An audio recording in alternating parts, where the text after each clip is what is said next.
Texas Marine starts things off here with a super chat. Isn't real coverage a merger stipulation? Not something they really want to do. So Texas Marine, you are right, sir. It is a merger stipulation, but the more they do it, the more money they make.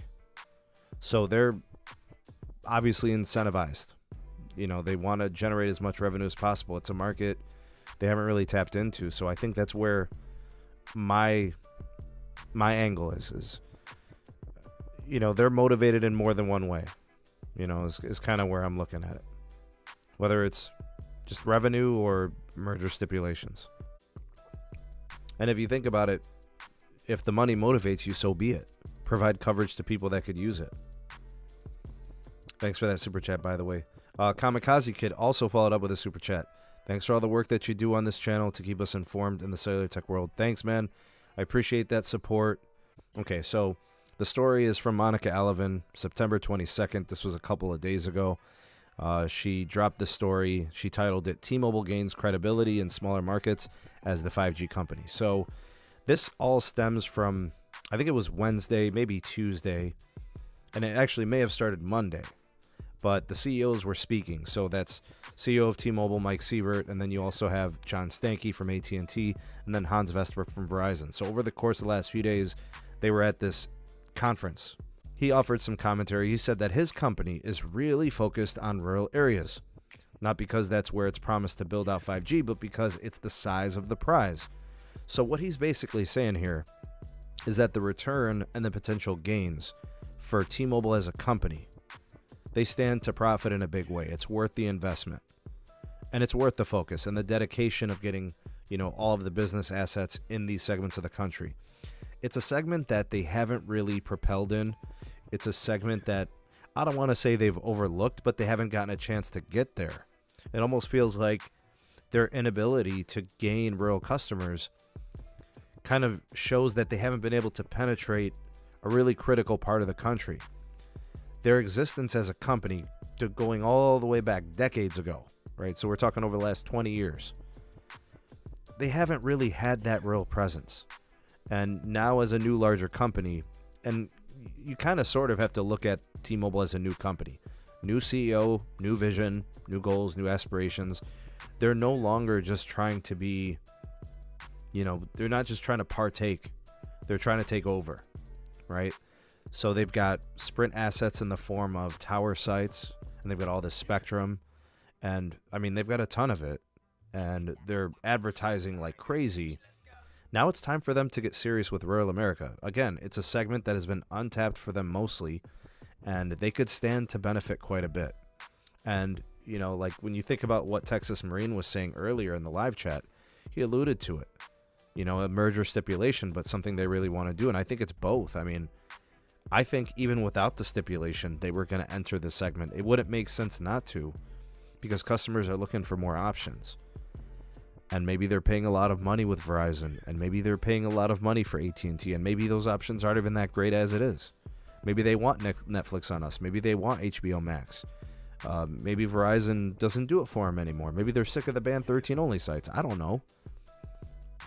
Anyways, big wireless carriers like Verizon and AT&T traditionally really don't pay too much attention to rural America. They have tower sites there, like coverage, but they don't do anything special. They don't really focus on the community aspect of rural America. They don't really look to grow there because they don't feel there's much growth potential. But see, for a company like T-Mobile, they don't have anything there. So all they can do is up.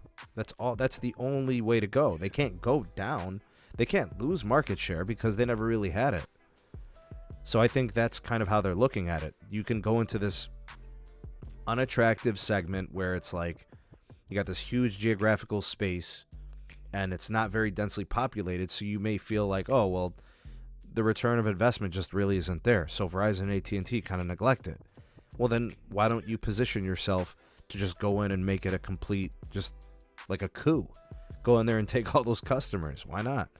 Give them better pricing, give them a better service. I don't know. Maybe it could work, right? It's possible.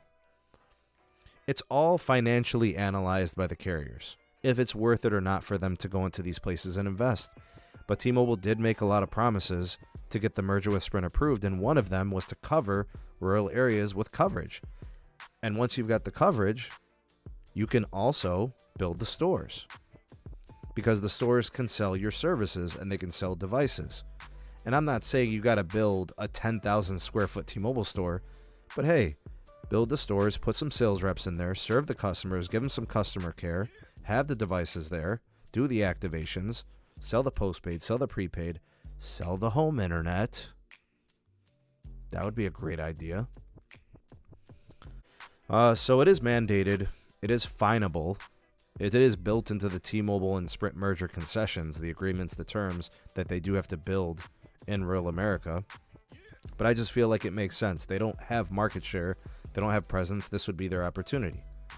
Now, already, right off the rip, T-Mobile is starting to identify. They're making gains with respect to their brand reputation. People in rural America are starting to kind of see T-Mobile a little bit more positively. T-Mobile has a pretty good grasp of urban environments. They are very popular in the urban setting. People know what T-Mobile is and what they represent.